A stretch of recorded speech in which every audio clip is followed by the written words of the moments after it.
밤이 되면 더 또렷해지는 눈. 혹시 요즘 그런 밤을 보내고 계신가요? 저는 50대에 가까워질수록 불면이 더 의지 문제가 아니라 몸이 보내는 신호라는 걸 자주 확인합니다. 오늘 이야기의 주제는 조금 의외일 수 있어요. 소금이 원인처럼 느껴지는데 어떤 분들은 소금과 이것 한 스푼의 조합을 바꾸자 3일 만에 잠이 달라졌다고 말하거든요. 물론 누구에게나 똑같이 적용되진 않습니다. 하지만 원리를 이해하면 내 몸에 맞는 선택을 할 수 있습니다. 먼저 스스로에게 조용히 3가지를 물어보세요. 첫째, 밤에 자다가 한 번 이상 깨서 화장실에 가는가? 둘째, 잠들기 전 다리가 묘하게 당기거나 가슴이 두근거려 뒤척이는가? 셋째, 아침에 일어나도 개운하지 않고 낮에 커피로 버티는 날이 늘었는가? 이 중 하나라도 해당된다면 오늘 이야기는 남의 얘기가 아닙니다. 여기서 놀라운 사실 하나. 잠을 한두 시간 덜 자는 것이 단순히 피곤함만 만드는 게 아니라 다음날 혈압, 혈당, 식욕, 호르몬까지 쉽게 흔들리게 만들 수 있다는 보고들이 꾸준히 나옵니다. 그러니 불면은 참을 문제가 아니라 조정할 신호입니다. 제가 진료실에서 만난 한 67세 환자분도 그랬어요. 소금은 무조건 끊었는데 더 잠이 안 와요 라고 하셨죠. 알고 보니 저녁을 너무 싱겁게 먹고 물만 많이 마셔서 밤에 전해질 균형이 흐트러지고 잦은 각성이 생긴 경우였습니다. 쉽게 비유해 볼게요. 잠은 불 끄기가 아니라 집 안전기를 서서히 낮추는 디머 스위치와 같습니다. 전해질과 혈당 천 리듬이 그 스위치를 도와주거나 방해하죠. 끝까지 들으시면 소금이 필요한 사람과 피해야 할 사람을 가르는 기준, 그리고 많은 분이 실수하는 나트륨 칼륨 균형과 저녁 루틴 3가지를 정확히 알려드릴게요. 이제 왜 어떤 사람은 소금을 줄일수록 더 깨어나는지부터 차근히 풀어가 보겠습니다. 우리가 흔히 짠 걸 먹어서 잠을 못 잔다고 말하지만 진짜 핵심은 짠맛이 아니라 나트륨이 몸 안에서 움직이는 시간표입니다. 나트륨은 물을 붙잡아두는 성질이 있어요. 그래서 저녁 늦게 짠 음식을 먹으면 갈증이 생기고 물을 마시고 결국 밤중에 방광이 자주 차면서 잠이 끊길 수 있습니다. 여기까지만 들으면 답은 간단해 보이죠? 그럼 소금을 무조건 줄이면 되겠네. 그런데 진료실에서는 정반대 경험을 하는 분들도 적지 않습니다. 싱겁게 먹기 시작했는데 오히려 밤에 더 뒤척이고 새벽에 갑자기 심장이 두근거리며 깨는 경우요. 여기서 의외의 포인트가 나옵니다. 너무 급격하게 나트륨을 줄이면 어떤 분들은 혈압이 순간적으로 떨어지거나 몸이 긴장 모드를 켜서 교감신경이 예민해질 수 있습니다. 특히 낮 동안 땀을 많이 흘렸거나 이뇨제 복용 중이거나 식사량이 적은 어르신은 전해질 균형이 더 쉽게 흔들립니다. 이때 몸은 지금 에너지가 부족하고 순환이 불안정해라고 느끼며 잠을 깊게 유지하는 대신 자꾸 깨워 상태를 확인하려고 합니다. 마치 경보등이 자꾸 켜지는 것과 비슷하죠. 전문가들 사이에서도 작은 논쟁이 있습니다. 고혈압, 심부전 위험이 있는 분은 나트륨 제한이 분명 중요하다는 쪽이 강하고 반대로 모든 사람에게 동일한 저염이 정답은 아니다라는 입장도 있어요. 특히 노년층은 미각이 둔해져 반찬을 더 짜게 먹는 습관이 생기기도 하지만 동시에 근육량 감소와 식사량 감소로 전해질 저장고가 줄어드는 문제도 함께 옵니다. 그러니 무조건 저염이 아니라 내 상태에 맞는 저녁의 나트륨 수분, 칼륨 균형이 필요합니다. 잠깐 당신은 어떤 쪽에 가까우신가요? 짠 음식을 먹은 날, 밤에만 유독 붓고 깨시나요? 아니면 싱겁게 먹고 난 뒤 오히려 맥이 풀리면서 더 예민해지나요? 이 질문의 답이 오늘 말하는 한 스푼의 방향을 결정합니다. 이제 다음에서 소금이 나쁘기만 한 것이 아니라 특정 조건에선 수면 스위치를 돕기도 한다는 이유를 더 구체적으로 연결해 보겠습니다. 소금이 어떤 조건에서는 수면을 방해하는 범인이 아니라 오히려 잠드는 과정을 돕는 조연이 될 수 있다는 말 조금 낯설지요. 여기서 먼저 과학적으로 분명한 사실 하나를 짚겠습니다.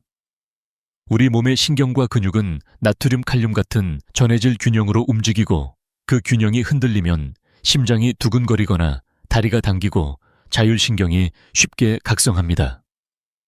그래서 밤에 자꾸 깨는 분들 중 일부는 단순히 스트레스가 아니라 전해질 혈당 수분의 미세한 흔들림 때문에 잠이 얕아집니다.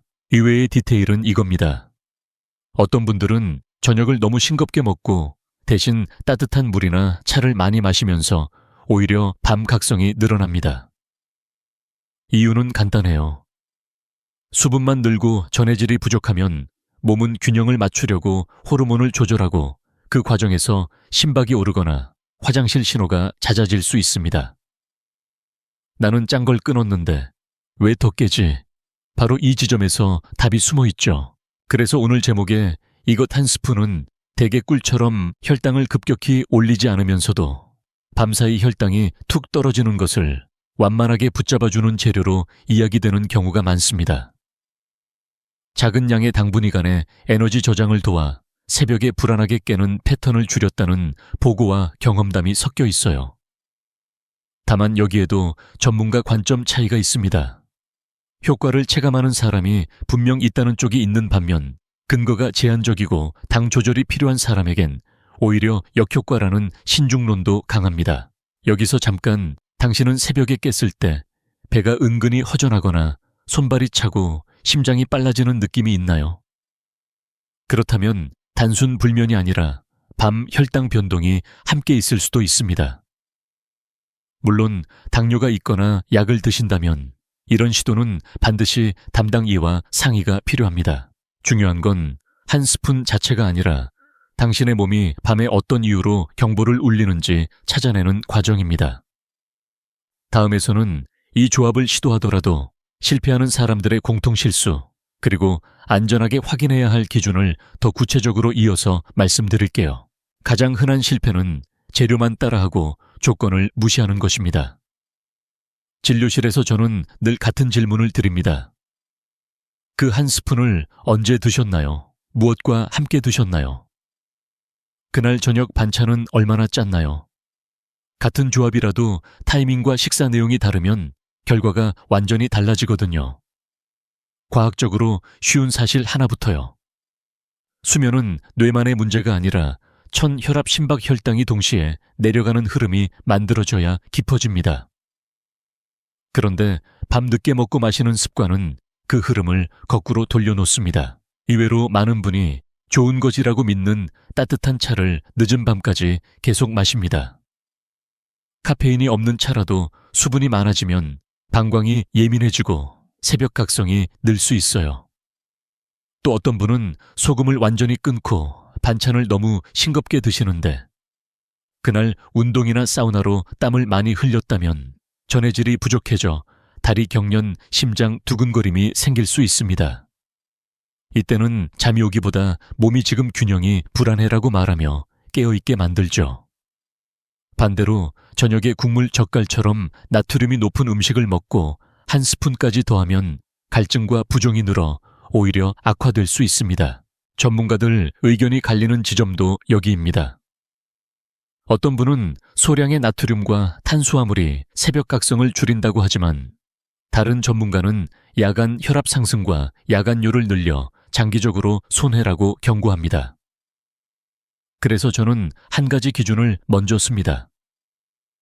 혈압약을 드시거나 부종이 심한 분, 신부전 신장 기능 저하가 있는 분, 수면 무호흡이 의심되는 분은 소금 관련 실험을 자기 판단으로 하시면 안 됩니다.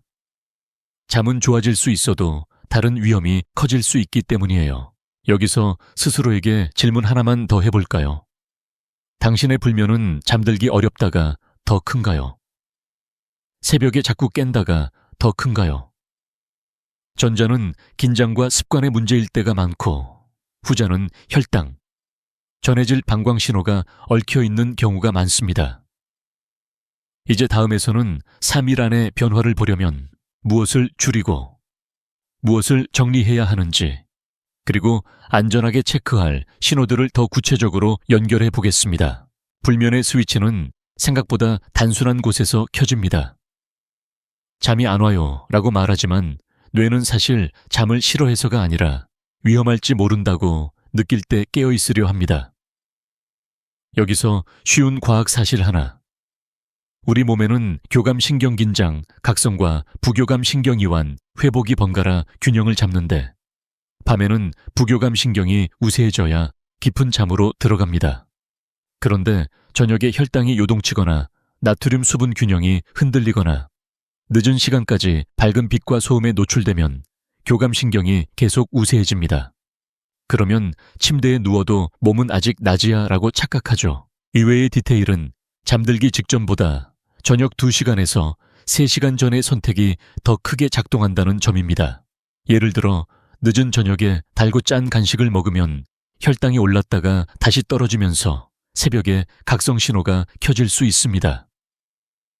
반대로 너무 적게 먹고 잠자리에 들면 새벽에 간의 에너지가 바닥나며 몸이 아드레날린을 올려 깨우기도 합니다. 왜 새벽 3시만 되면 눈이 번쩍 떠질까 하는 분들 중 상당수가 이 패턴을 가지고 있어요. 전문가들 사이에서도 논쟁이 이어집니다. 어떤 쪽은 불면은 대부분 스트레스와 수면 습관 교정으로 해결된다고 강조하고, 다른 쪽은 노년층 불면은 호르몬, 전해질 혈당 같은 생리 요인이 더 크게 개입한다고 봅니다. 저는 진료 현장에서 두 입장이 모두 맞다는 걸 느낍니다. 그래서 몸의 신호와 습관의 신호를 동시에 보아야 해요. 예를 들어 다리가 저리고 쥐가 잘 나며 심장이 두근거리면 전해질 가능성을 꿈이 많고, 얕게 자며 새벽 각성이 반복되면 혈당 변동과 방광 신호를 함께 의심해 볼 수 있습니다. 여기서 당신에게 묻고 싶습니다. 잠이 안 오는 밤 당신은 내가 예민해서 그래라고만 결론 내리시나요? 혹시 몸이 보내는 작은 경고를 놓치고 있진 않을까요? 다음에서는 3일이라는 짧은 시간 안에 변화를 체감하려면 저녁 식사와 수분 섭취, 그리고 빛 온도 호흡을 어떤 순서로 조정해야 하는지 실수 없이 따라갈 수 있도록 구체적인 흐름으로 이어가 보겠습니다. 3일 안에 잠이 달라지려면 거창한 보약보다 순서가 먼저입니다.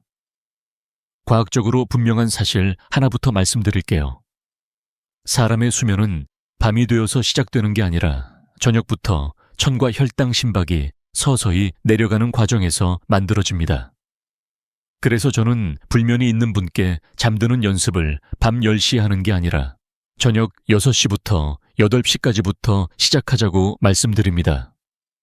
이 시간대가 흔들리면 침대에서 아무리 애써도 몸이 잠으로 들어갈 준비가 안 되거든요. 의외로 효과가 큰 첫 번째 조정은 저녁 국물입니다. 국찌개라면. 국물처럼 나트륨이 높은 국물은 밤 갈증과 야간요를 늘리기 쉬워요. 완전히 금지하라는 뜻이 아니라 3일 실험 기간만큼은 국물 양을 반으로 줄여보세요. 대신 반찬의 간은 적당히 유지합니다. 너무 싱겁게만 가면 앞에서 말한 것처럼 전해질 균형이 흐트러지는 분도 있으니까요. 두 번째는 물의 타이밍입니다. 저녁 식사 때와 식후 1시간 안에 필요한 수분을 챙기고 잠들기 2시간 전부터는 입만 적시는 정도로 줄이는 게 좋습니다.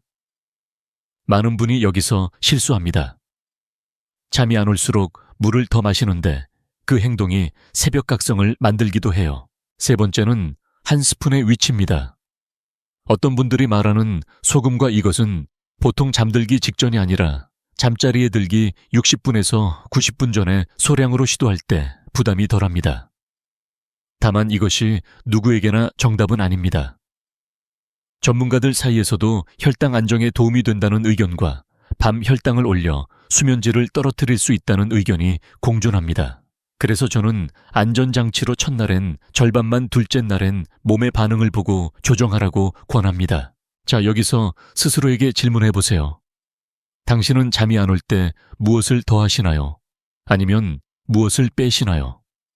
불면은 추가보다 정리가 먼저인 경우가 많습니다. 만약 3일 동안 국물 늦은 수분 강한 빛을 정리했는데도 새벽에 깨면 그때 비로소 한 스푼이 의미가 생깁니다. 다음에서는 도움이 되었다는 분들이 공통으로 지킨 절대 하지 말아야 할 실수 3가지를 정확히 짚어드리겠습니다. 가장 많이 하는 실수는 한 스푼을 맞는 열쇠처럼 믿는 것입니다. 잠은 한 가지 성분이 여는 문이 아니라 여러 자물쇠가 동시에 풀려야 열리는 문이에요. 쉬운 과학 사실 하나를 먼저요. 수면 중에는 항긴요 호르몬과 코르티솔 같은 호르몬 리듬이 일정하게 움직여야 방광 신호가 줄고 깊은 잠이 유지됩니다. 그런데 우리가 밤에 하는 작은 행동들이 그 리듬을 깨뜨립니다. 그래서 같은 조합을 먹어도 어떤 분은 좋아지고 어떤 분은 악화되는 거죠. 첫 번째 실수는 짠 음식 위에 소금을 더하는 것입니다. 김치, 젓갈, 장아찌, 국물 반찬이 이미 많은 날에는 소금이 누적됩니다. 이 상태에서 소금까지 더하면 갈증이 늘고 부종이 생기며 새벽에 깰 가능성이 커져요. 의외로 본인은 그렇게 짜게 먹지 않는다고 생각하는데 반찬 몇 가지가 합쳐지면 나트륨은 금방 올라갑니다. 두 번째 실수는 잠이 안 온다고 늦게까지 TV를 켜두는 것입니다. 화면의 빛은 뇌에 아직 낮이라는 신호를 줍니다. 특히 뉴스나 자극적인 프로그램은 교감신경을 더 켜요. 침대에 누워도 몸이 긴장 모드면 어떤 스푼도 힘을 못 씁니다. 세 번째 실수는 몸 상태를 확인하지 않고 따라하는 것입니다.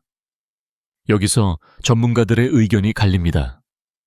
일부는 생활요법은 크게 위험하지 않다고 말하지만 다른 전문가는 고혈압, 심장, 신장 문제가 있는 사람에게 나트륨 변동은 위험할 수 있다고 강조합니다.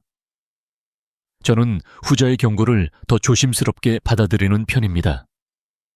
특히 밤에 숨이 차거나 발목이 붓거나 혈압이 들쑥날쑥한 분은 불면 자체보다 기저질환 관리가 먼저일 수 있어요.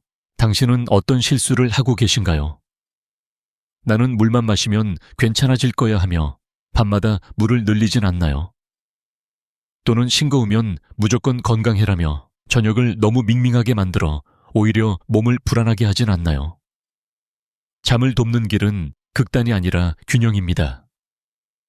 다음에서는 안전하게 내 몸의 반응을 확인하는 체크 신호들, 그리고 좋아지는 방향으로 가고 있다는 작은 변화의 징후를 알려드릴게요.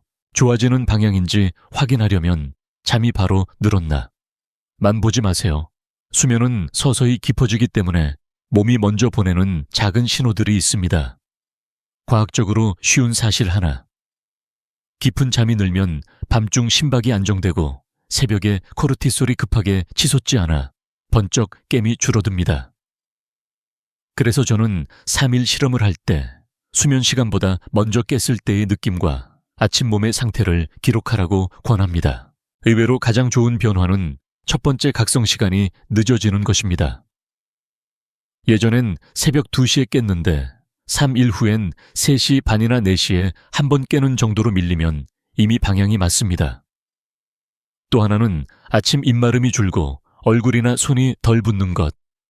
이건 밤 수분 나트륨 리듬이 안정되고 있다는 신호일 수 있어요. 반대로 악화 신호도 분명합니다. 발목이 붓고 손가락이 뻣뻣해지거나 밤에 심장이 더 두근거리거나 화장실 횟수가 늘었다면 그 조합은 당신에게 맞지 않을 가능성이 큽니다. 전문가들 사이에서 논쟁이 있는 지점은 기록을 얼마나 해야 하느냐입니다. 어떤 분은 기록이 오히려 스트레스를 늘린다고 말하고 다른 분은 기록이 있어야 원인을 찾는다고 합니다. 저는 중간을 권합니다. 숫자를 완벽히 적으려 하지 말고 딱 3가지만 체크하세요. 일밤에 몇 번 깼는지, 이 첫 번째로 깬 시간이 몇 시쯤인지, 사마침 부종과 입마름이 줄었는지, 이 3가지는 부담이 적으면서도 방향을 알려줍니다. 그리고 중요한 안전 체크도 있습니다. 혈압이 평소보다 확 올라가거나 가슴 답답함이 생기거나 숨이 차는 느낌이 늘면 즉시 중단해야 합니다. 잠이 조금 좋아지는 것과 심장 신장에 무리가 가는 것은 절대 바꿔치기 하면 안 되거든요. 특히 약을 드시는 분은 작은 변화에도 몸이 더 크게 반응할 수 있습니다. 당신은 지금 어떤 신호를 가장 먼저 느끼고 싶으신가요? 더 오래 자는 것인가요? 아니면 깨도 불안하지 않은 것인가요? 많은 어르신은 후자가 먼저 좋아질 때, 그 다음에 수면 시간이 따라옵니다. 다음에서는 이런 변화를 안정적으로 굳히는 7일, 루틴, 그리고 밤을 편안하게 만드는 빛 온도 호흡의 조합을 이어서 말씀드리겠습니다. 3일의 작은 변화가 보였다면 이제부터는 굳히는 7일이 중요합니다. 과학적으로 분명한 사실 하나를 말씀드릴게요. 수면은 습관이 아니라 생체 리듬이고, 생체 리듬은 같은 시간대에 반복될 때 가장 안정됩니다. 그래서 어떤 스푼을 쓰든 무엇을 줄이든 핵심은 매일 같은 시간에 몸을 잠으로 데려가는 신호를 만드는 것입니다. 저는 이를 잠의 예고편이라고 부릅니다. 예고편이 일정하면 뇌는 본편인 잠을 더 쉽게 틀어줍니다. 의외로 강력한 신호는 빛입니다.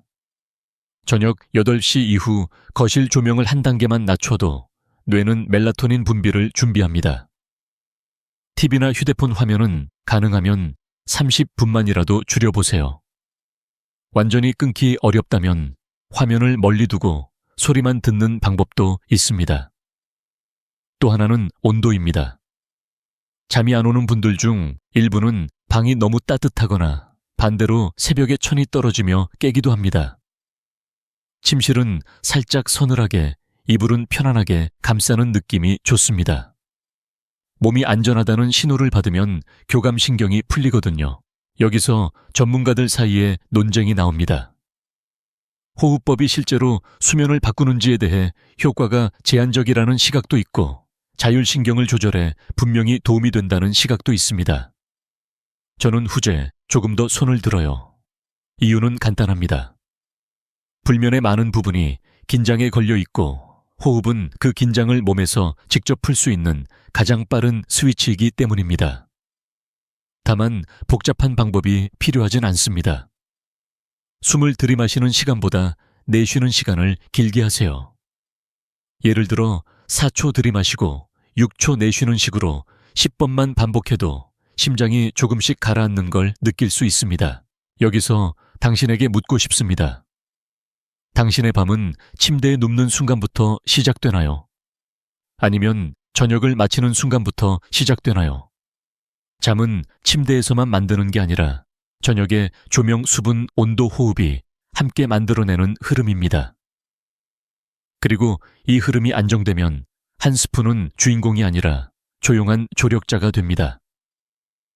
다음에서는 마지막으로 어떤 분은 이 모든 것을 해도 잠이 안 오는 이유, 특히 수면 무호흡, 약물 통증 같은 숨은 변수를 짚어보며 당신에게 맞는 출구를 찾도록 도와드릴게요.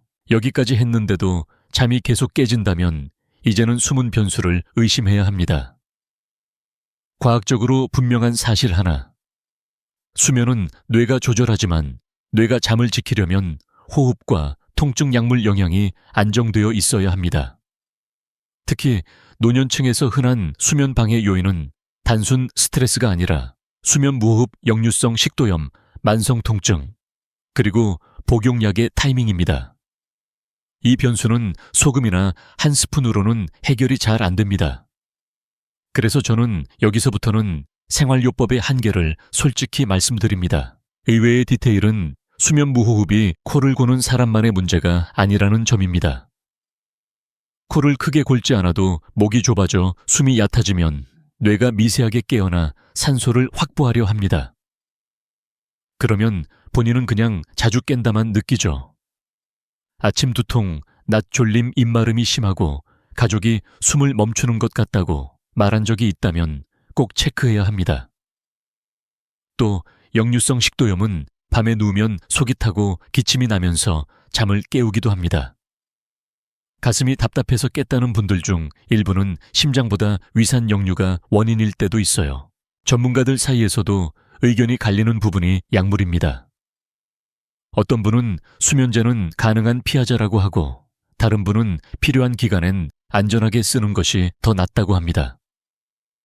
저는 균형이 중요하다고 봅니다. 다만 꼭 확인해야 할 건 혈압약 인효제, 스테로이드 기관지, 확장제 같은 약이 밤각성을 늘릴 수 있다는 점이에요. 특히 인효제를 늦은 오후에 드시면 밤중 화장실이 늘어나는 건 너무 당연합니다. 약을 바꾸라는 뜻이 아니라 담당 이와 복용 시간을 조정할 여지가 있는지 점검하라는 뜻입니다.